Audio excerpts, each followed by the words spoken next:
आप तमाम का बेहद शुक्रिया कि आज आप इतनी बड़ी तादाद में कोचा दामन से मजलिस इत्तेहाद मुस्लिमीन के उम्मीदवार सरवर आलम की कामयाबी के लिए आप यहाँ पर जमा हुए हैं। मेरे अजीज दोस्तों और बुजुर्गों, मैं 2015 से सीमांचल को आ रहा हूँ और हर बार जब कभी भी हम आए और आते रहेंगे इंशाअल्लाह, हर बार हमारे मुखालिफिन ये पूछते हैं कि तुम हैदराबाद से यहाँ क्यों आते हो।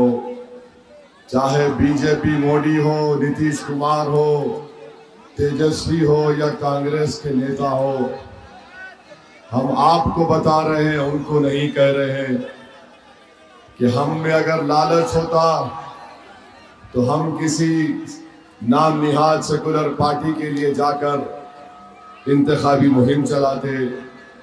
अगर हमको सत्ता की जरूरत होती तो हम कहीं मंत्री बनकर बैठ जाते। अगर हमको शोहरत पाना होता तो हम कुछ और काम करते।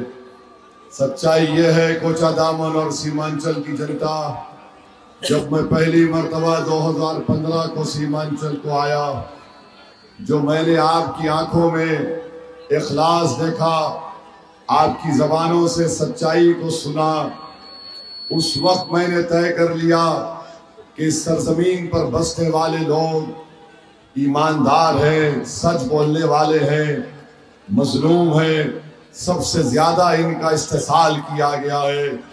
तो मैंने तय कर लिया कि इंशाअल्लाह ताला 2015 के इलेक्शन के नतीजे जो कुछ भी आएंगे, मैं ये लड़ाई को अपनी लड़ाई समझूंगा और जब तक अल्लाह मुझे जिंदा रखेगा मैं सीमांचल के इंसाफ की लड़ाई लड़ता रहूंगा। मैंने तय कर लिया। तीसरी बात यह है कि मुझे यहाँ पर इतनी मोहब्बत मिली, शायद हैदराबाद के बाद औरंगाबाद और सीमांचल की जनता ने मुझे इतनी अपनी मोहब्बतों से नवाजा। मैं आपका मखरूस था और हमेशा रहूंगा। ये मोहब्बत मैं हमेशा कहता हूं, आज भी कह रहा हूं, इस मोहब्बत को बरकरार रखो। आपने अपने दिल के किसी कोने में मुझे अपनी मोहब्बत से नवाजा, ये मेरे लिए दुनिया का सबसे कीमती खजाना है। मैं पूरी कोशिश करूंगा कि आपकी मोहब्बतों पर उतर सकूं और मैं इस बात का वादा कर रहा हूं कि इंशाअल्लाह ताला असदुद्दीन ओवैसी कभी सीमांचल की जनता के भरोसे को शर्मिंदा होने नहीं देगा। मेरे अजीज दोस्तों, एक बुजुर्गों, मैं आपको बताना चाह रहा हूं कि हमारे मजलिस के जलसों में हजारों की तादाद में जनता आती है, मैं उनका शुक्रगुजार हूं। मगर याद रखिए, अगर असदुद्दीन ओवैसी कुछ बोलता है जिसको आप पसंद करते हैं, वो अल्लाह का करम है। आपके दिलो दिमाग में जो बात छुपी हुई होती है, जिसको आप अपनी जबान पर लाकर जालिम हुक्मरानों को चीख मार कर सुनाना चाहते हैं, असदुद्दीन ओवैसी को अल्लाह ने उस नेमत से नवाजा कि तुम्हारे दिलो दिमाग में जो नाइंसाफी का तूफान उमड़ रहा है सीमांचल के ताल्लुक से, ओवैसी उसको अपनी जबान पर लाकर जालिमों तक पहुंचाने का काम करता है और मैं करता रहूंगा। अगर एक असदुद्दीन ओवैसी अकेला 540 के पार्लियामेंट में खड़े होकर मोदी, अमित शाह और नीतीश कुमार और राजद और कांग्रेस के एमपीज के सामने सीना तान कर खड़े होकर सच्चाई को बयान करता है, जुल्म को जुल्म कहता है, नाइंसाफी को नाइंसाफी कहता है, तो क्या 11 तारीख के दिन कोचा दामन की जनता एक अदना जालिम के खिलाफ वोट देने के लिए तैयार होगी या नहीं होगी? इसका जवाब आपको देना है। अगर ओवैसी तुम्हारी हक की लड़ाई, तुम्हारी तर्जुमानी पार्लियामेंट में करता है, तो कोचा दामन की जनता को 11 तारीख के दिन दलालों और जालिमों के खिलाफ अपना वोट देकर अपनी क़ियादत को बनाना है, अपने वोट से अपने नुमाइंदे को कामयाब करना है। और अगर मास्टर कल रात कोई मिठाई बांटते हैं तो मिठाई दबा के खाइए, मगर सुबह में पतंग छाप को और दीजिए। अगर मास्टर के लोग डराने का काम करते हैं तो मैं ये जिम्मेदारी हमारे गुड्डू बाबू को देके जा रहा हूं। गुड्डू बाबू देख लेंगे उन लोगों को। और याद रखो, गुड्डू बाबू के साथ ओवैसी खड़ा है और अल्लाह हमको कामयाब करेगा इंशाअल्लाह। जालिम हारेगा, जालिम रुस्वा होगा और जालिम को बदतरीन शिकस्त आप लोग अल्लाह के फजलो करम से देंगे पतंग छाप को डालकर। ओवैसी पार्लियामेंट में जितनी तकारीर किया, कभी भी किसी पर हमने एहसान नहीं किया। ये मेरे अल्लाह का करम है, मेरे लतीफ का करम है कि अल्लाह ने इस गुनाहगार को गरीब और मजलूम अवाम के लिए लड़ने का मौका फराहम किया। मैं जिंदा हूं, जब तक जिंदा रहूंगा पार्लियामेंट के दरो दीवार को हिला के रखा। सीमांचल की सरजमीन पर जो जालिमों ने नाइंसाफी की, हमने उनका जीना हराम कर दिया। आज देखो कोचा दामन की जनता एक ओवैसी को रोकने के लिए दिल्ली से मोदी अमित शाह आ रहा है, कांग्रेस के बड़े बड़े नेता भाई बहन आ रहे हैं, उत्तर प्रदेश से अखिलेश आ रहा है, सब आ रहे हैं। अरे याद रखो, एक मर्द मुजाहिद का मुकाबला ये कमजोर लोग कभी नहीं किए, ना कभी करेंगे इंशाअल्लाह ताला। किसी के जबान पर सीमांचल नहीं आता, कोई सीमांचल जिंदाबाद का नारा नहीं लगाता, कोई सीमांचल के माँ और बहनों की तकलीफ को बयान नहीं करता, कोई पलायन को रोकने की बात नहीं करता, कोई अस्पताल में डॉक्टर क्यों नहीं है बिठाने का बात नहीं करता, दवाइयों की बात नहीं करता, जमीन कटाओ की बात नहीं करते। किसान परेशान है, बच्चे परेशान हैं, इन सब की बात ओवैसी करता है। तो मोदी भी आ गया सीमांचल को, अमित शाह भी आ गया, कांग्रेस के दोनों भाई बहन आ गए, तेजस्वी आ गया, सब आ गए। अरे जितनों को बुलाना है बुला लो, यहाँ पर पतंग छाप घर घर पहुंच चुका है। पतंग छाप कामयाब होगा इंशाअल्लाह ताला। मेरे अजीज दोस्तों और बुजुर्गों, मैं हमारी माँ और बहनों को भी बता रहा हूं कि ये हमारे इंसाफ की लड़ाई है। और अगर कोई ये कहता है कि मजलिस इत्तेहादुल मुस्लिमीन वोट काटने के लिए आई, तो दुनिया का सबसे बड़ा झूठा है। मैं बुजुर्गों से अपील कर रहा हूं कि आप नौजवानों की सरपरस्ती करिए। मैं अहले दिल से भीख मांग रहा हूं कि आप रात के अंधेरे में उठकर जो रब्बे करीम को राजी करने के लिए सर्वसजूद होकर उसकी मोहब्बत और खौफ में आंसू बहाते हैं, एक कतरा आंसू उस पार्टी के लिए आप बहा दो जो सीमांचल की जनता के इंसाफ के लिए पतंग छाप कर रहा है, ताकि यहां से हमको कामयाबी मिल सके। और मास्टर को कहना चाह रहा हूं, 14 साल से तुम मोदी और नीतीश कुमार के साथ उनके दामन में बैठे हो। तुम कोचा दामन में एक गवर्नमेंट का पीएचसी का अस्पताल में तुम एक डॉक्टर को दिन में 5 घंटे नहीं बिता सकते। तुमने यहां पर कोचा दामन में डिग्री कॉलेज नहीं बनाया, तुमने कोचा दामन में रेलवे स्टेशन नहीं बनाया। 14 साल से तुम मोदी और नीतीश कुमार के साथ बैठकर चाय पी रहे हो, नहीं मालूम और क्या क्या खाते भी हो।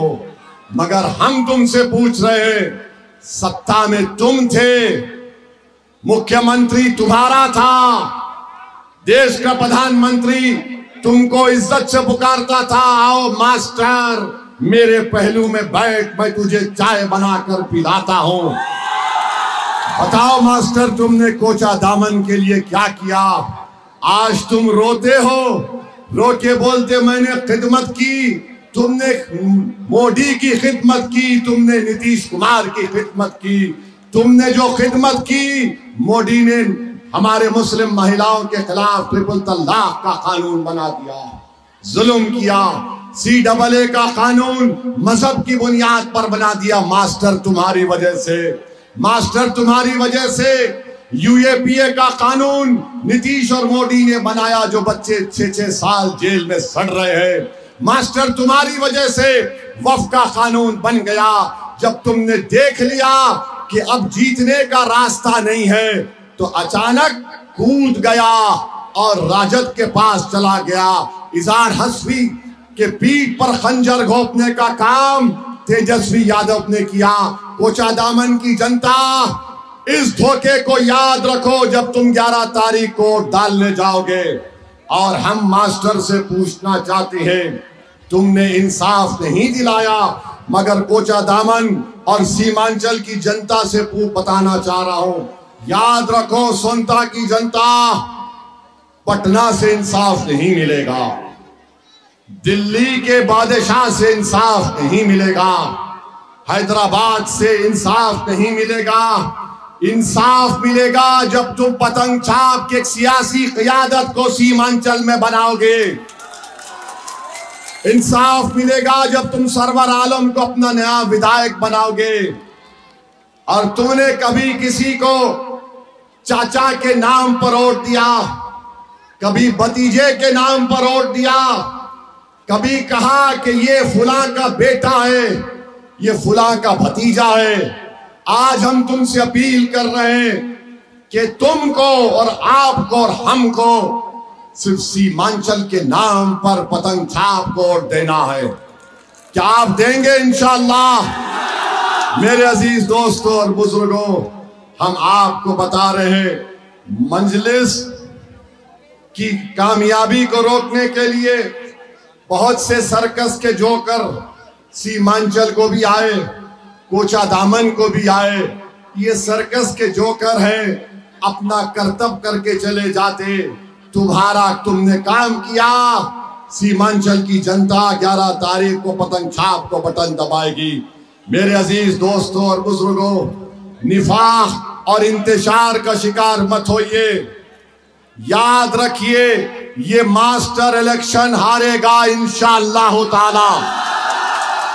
और तैयार हो जाइए, मास्टर दोबारा नीतीश और मोदी के पास चला जाएगा। ये नहीं रुकेगा। इसको वोट डालने का मतलब ये भी डूबेगा और आपको भी डूबेगा। तो इसलिए मास्टर की इस कुलाटी, मास्टर है ये, कहीं पर भी कुलाटी मार सकता है। और हम आपको बता रहे, हमारे सीमांचल के हिंदू भाइयों को बता रहे, मजलिस सीमांचल की लड़ाई लड़ रही है, क्षेत्र न्याय की लड़ाई लड़ रही है। आप इसमें हमारा साथ दीजिए। क्या भारत के संविधान में, नौजवानों तुम पढ़े लिखे हो, भारत के संविधान में दफा 38 उठाकर पढ़ो। दफा 38 कहती है कि लोगों में गुर्बत और नाइंसाफी को कम करना चाहिए, विकास होना चाहिए। ये भारत का संविधान की दफा 38 कहती है, 38(2). ये मजलिस काम कर रही है। मेरे अजीज दोस्तों और बुजुर्गों, आखिर में हम कहना चाहेंगे कि ईंट का जवाब पत्थर से नहीं होगा। ईंट का जवाब पत्थर से नहीं होगा। जिल्लत का जवाब पतंग छाप को वोट देकर होगा। जिल्लत का जवाब बोलो, जिल्लत का जवाब, नाइंसाफी का जवाब, गुर्बत का जवाब, जमीन कटाव का जवाब। जमीन वहां पर अख्तर भाई के कॉन्स्टिट्यूंसी में मस्तान साहब से किसी ने पूछा ये कटाव का कारण क्या है, तो बोला इसका कारण धसन है। मस्तान साहब भी माशाअल्लाह। तो धसन का जवाब,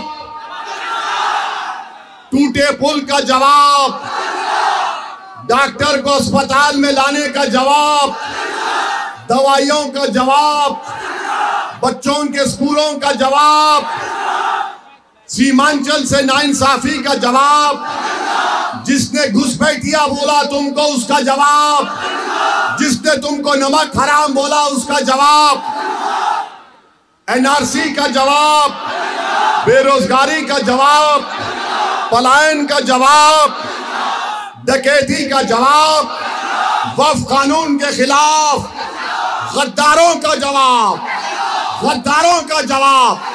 तो आपने फैसला कर लिया 11 तारीख को पतंग छाप को वोट देंगे। और अगर मास्टर साहब मिठाई दे रहे हैं तो तबरुकन खा लो, छोड़ना नहीं। 14 साल से नीतीशवा ने इनको बहुत मिठाई दी, और जो दलाल, जो कॉन्ट्रैक्टर गांव-गांव जाकर बोल रहे हैं, याद रखो यहां से पतंग छाप कामयाब होगा, मास्टर नहीं होगा इंशाअल्लाह। तो लगाइए मेरे साथ नारा, सीमांचल जिंदाबाद, पतंग छाप जिंदाबाद, इज़हार असफी जिंदाबाद, अख्तरुल ईमान जिंदाबाद, गुलाम सरवर जिंदाबाद, सुरजापुरी जिंदाबाद, कुलैया जिंदाबाद, शेरशाहवादी जिंदाबाद, अंसारी शेख जिंदाबाद, हमारा इत्तेहाद जिंदाबाद, हमारा इत्तेहाद जिंदाबाद।